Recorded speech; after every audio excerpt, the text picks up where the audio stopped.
Alors le problème quand on fait des vidéos de talk, qu'on parle à la caméra, c'est que la gorge devient sèche. Il faut donc boire de l'eau, mais j'en ai plus. Et en plus c'est de l'eau au citron, c'est pas la meilleure idée du monde.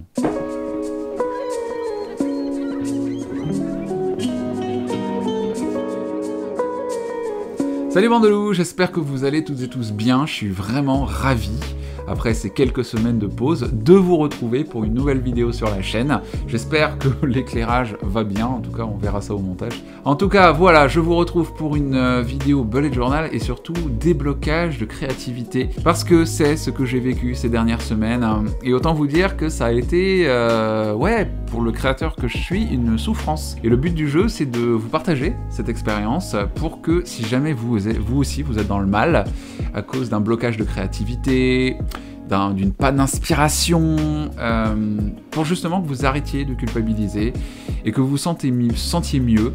Et d'ailleurs, je tiens à remercier toutes les personnes qui, suite à mes stories sur Instagram pour vous partager vraiment mon mal-être, j'en étais vraiment là, c'est-à-dire que je laissais des messages à mes amis pour leur expliquer la situation. Voilà, je suis vraiment pas bien parce que j'arrive pas à être productif, j'arrive pas à être créatif. J'ai l'impression de faire tout le temps la même chose, de ne pas me renouveler, et j'étais limite en train de pleurer. Quand je réécoute ces messages-là, c'était alarmant. Et je ne veux vraiment plus avoir à retraverser ce genre d'épreuve. Donc, Mathieu du futur, si tu me regardes, sache que ton moi, le Mathieu du passé, t'encourage à te mettre un énorme coup de pied aux fesses, pour pas dire un coup de pompe dans le cul, pour justement éviter de revivre ce genre de choses. Donc, je fais cette vidéo également pour vous, qui me regardez, qui, comme je le disais, traversé ce genre d'épreuve, pour vous montrer que j'ai quand même fait mon mois d'octobre, et que la page que vous allez voir en pleine production là maintenant, c'est-à-dire là maintenant, voilà, cette page-là, je l'ai faite, et c'est ma page d'origine. Il m'a fallu quelques jours, je dirais 2 ou 3, pour prendre assez de recul sur mon premier jet et finir par l'accepter. En fait, je devais pas l'accepter tout de suite, ou me forcer à l'accepter, c'était pas ça le but. Juste de pas me laisser guider par mes émotions, des émotions négatives qui, en fait, m'auraient conduite à déchirer la page ou à la recouvrir avec une autre. Et on le sait en fait que les deux pages ensemble, c'est pas top, surtout quand on utilise comme moi un carnet qui possède des pages à 160 GSM, parce que forcément bah, du coup ça double le grammage, ça fait du 320, c'est très épais et c'est pas forcément très esthétique. Et en fait ce travail là d'acceptation, ça a été très difficile à faire pour moi parce que je fais des vidéos. Donc je me place forcément en position d'apprenant et je vous montre des choses pour vous inspirer. Et du coup, quand j'ai du mal, je me remets automatiquement en question et surtout ma place de personne qui vous présente des choses. Moi je cherche à faire des trucs originaux parce que dans ma tête, et je dis bien dans ma tête, si je fais pas ça, ça vaut pas le coup de faire une vidéo. Et du coup, je m'en moque des trucs bateaux. Moi, j'ai envie que ce soit joli, j'ai envie que ce soit esthétique, que ce soit inspirant. Et du coup, je me donne pas le droit à l'erreur. Alors, je vais gommer, je vais mettre du blanco, je vais utiliser mon stylo blanc, je vais recouvrir. Et du coup, bah, tout ça, c'est tomber dans le piège de l'esthétisme à tout prix. Alors attention, je suis pas en train de dire que c'est pas bien de corriger ses erreurs. Au contraire, si on estime qu'on a fait une boulette, qu'on a envie de la recouvrir, de faire un peu plus jolie, il n'y a aucun problème. Mais moi, c'est systématique. Quand je vous fais une vidéo, j'ai vraiment envie que ce soit nickel top moumoud de chez Parfait, quoi. Alors que, en fait, dans le fond, les vidéos bullet journal, c'est surtout pour le plaisir de partager que je dois les faire. Et tout le monde va pas forcément avoir envie de faire comme moi, mais peut, par exemple, voilà, trouver des petites idées ici et là pour son propre bugeot, et surtout pour sa propre organisation. Le culture mix, par exemple, ça va pas forcément intéresser les personnes qui n'écoutent jamais de musique ou de podcast. Ça va même carrément pas du tout les intéresser. Mais éventuellement, ça peut rester dans un coin de leur tête. Puis dans le futur, je sais pas moi, dans quelques mois, voire quelques années, elles vont s'y mettre. Et puis elles se souviendront peut-être, je dis bien peut-être, de mes recommandations, surtout si elles les ont associées à mon thème du mois. D'ailleurs, je vous recommande de lire les livres de Fabien Olicard, et vous verrez de quoi je parle. Il se passe plein de trucs sympas dans le cerveau. Donc voilà, cette vidéo elle sert à quoi en fait, en plus de vous montrer mon thème d'octobre, bah, elle va vous servir en fait d'exemple pour illustrer le fait qu'il faut savoir lâcher prise. D'ailleurs, après le tournage de cette vidéo, j'ai acheté un livre qui s'appelle Apprendre à lâcher prise de Cécile Neuville, aux éditions Le Duc Poche. Et voilà, c'est... je sais pas, moi, c'est toute une histoire de lâcher prise, c'est une histoire de... pour vous rappeler que le bullet ne doit pas devenir une souffrance, parce qu'on aura beau faire tout ce qu'on voudra pour respecter une deadline, donc là je parle pour moi, hein, pour faire travailler sa créativité, si on n'est pas dans le bon mood, si on se prend trop au sérieux, si on fait les choses, enfin, si on se force à faire les choses, quand de toute évidence ça veut pas sortir, on va mal les faire. Et ça, en tant que youtubeur, j'estime que c'est important de le partager. C'est mon expérience, c'est peut-être aussi la vôtre, vous qui me regardez. D'ailleurs, n'hésitez pas à me partager vos ressentis dans les commentaires, ils sont là pour ça. Mais de mon côté, là je vais vraiment parler pour moi, je cherche pas d'excuses au fait, enfin pour justifier le fait de pas sortir une vidéo par semaine comme je me l'étais promis à la rentrée. Parce que si on ne se fie qu'à la quantité et pas à la qualité, je pense que vous serez les premiers à me sonner les cloches en me disant que ça sert à rien, que ça devient mauvais, que c'est pas marrant, c'est pas joli, enfin, c'est pas moi en fait. Et vous étiez venus à la base pour vous divertir en me retrouvant sur YouTube, donc je parle à celles et ceux qui me connaissent déjà, et puis bon, bah, celles et ceux qui ne me connaissent pas, soyez les bienvenus. Vous allez vous retrouver à changer de vidéo au bout d'1 ou 2 minutes en faisant « hey, bof !» Et c'est d'autant plus intéressant pour moi de tourner cette vidéo que j'ai beau me le dire, au bout de quelques semaines, je vais devenir un mauvais élève et je vais oublier totalement la leçon que j'avais pourtant apprise. Et je vais me mettre la pression. Alors après, il y a une bonne et il y a une mauvaise pression. La bonne pression, c'est celle qui vous pousse à produire, à bien faire.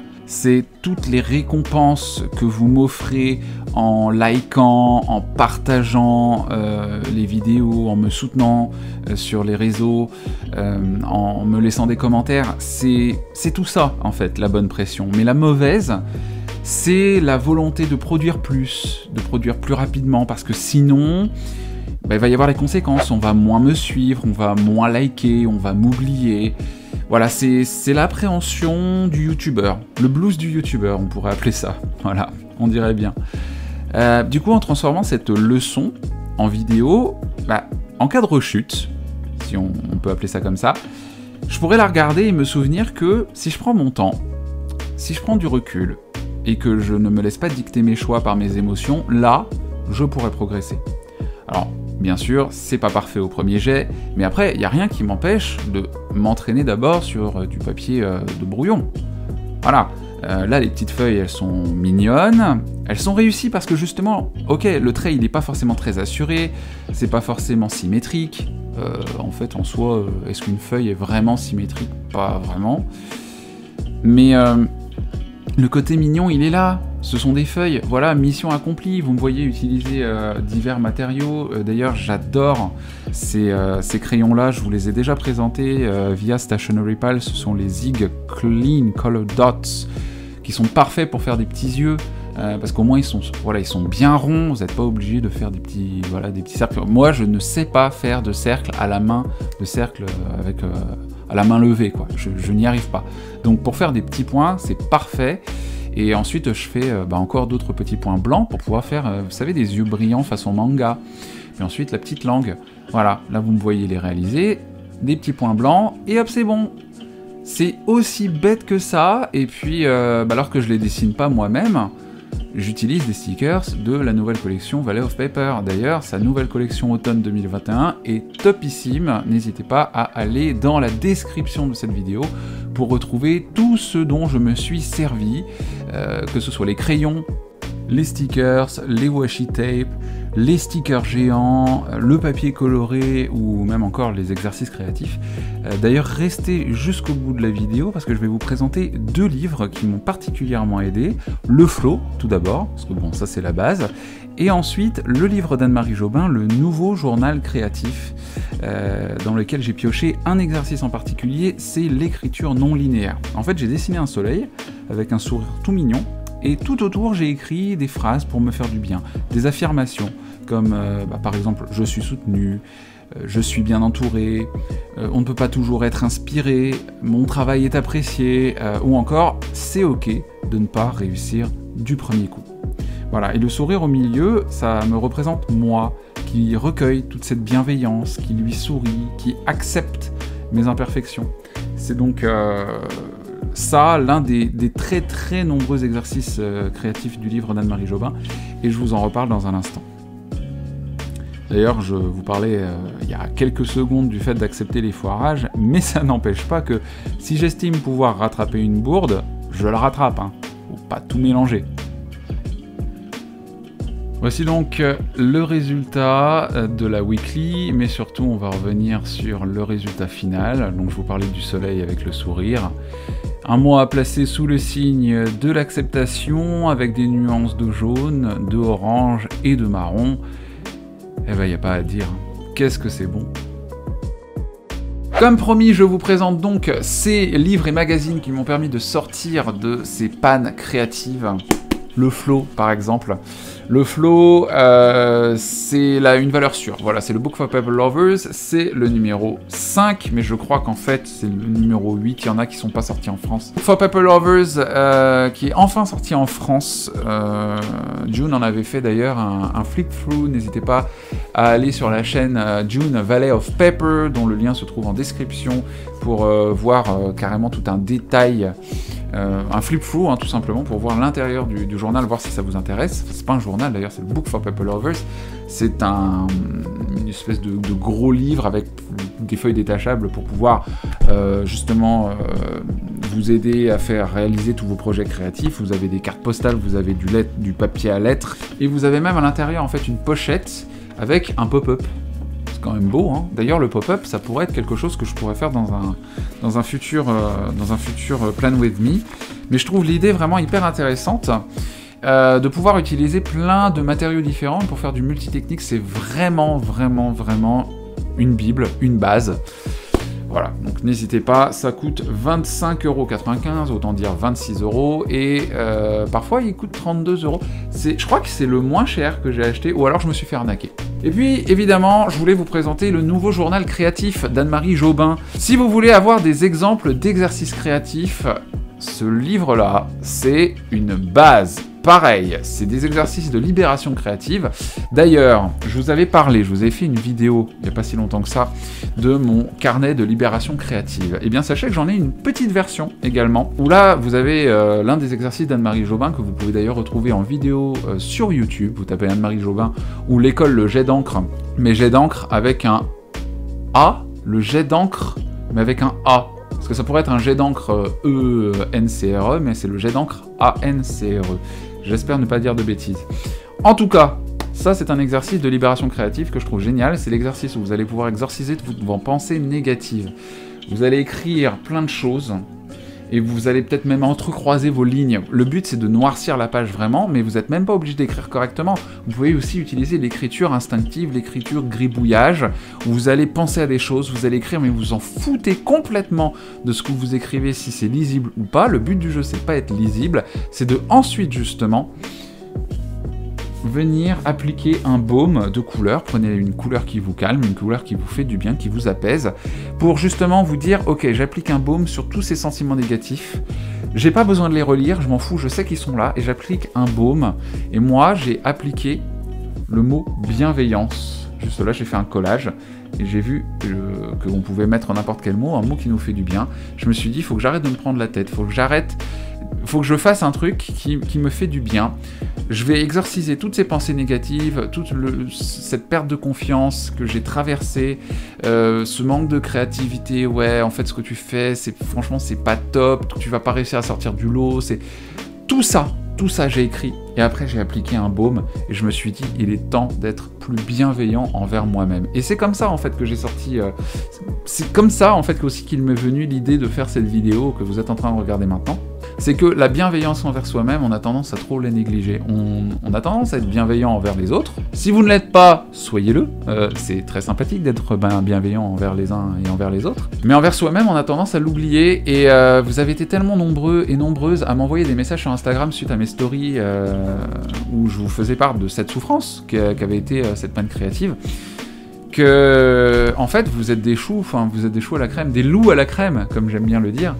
Merci du fond du cœur, c'est adorable, et c'est grâce à vous justement que je sors cette vidéo.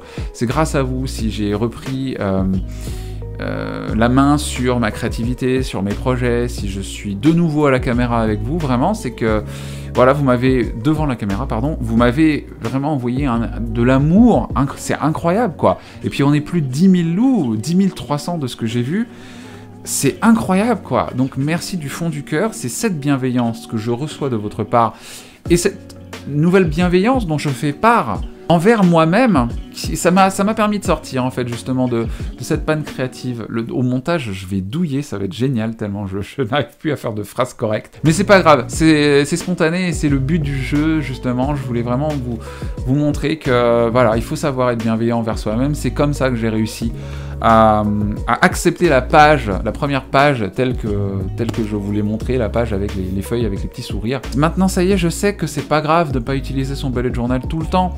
Je le savais déjà, mais il me fallait un reminder, il me fallait un rappel.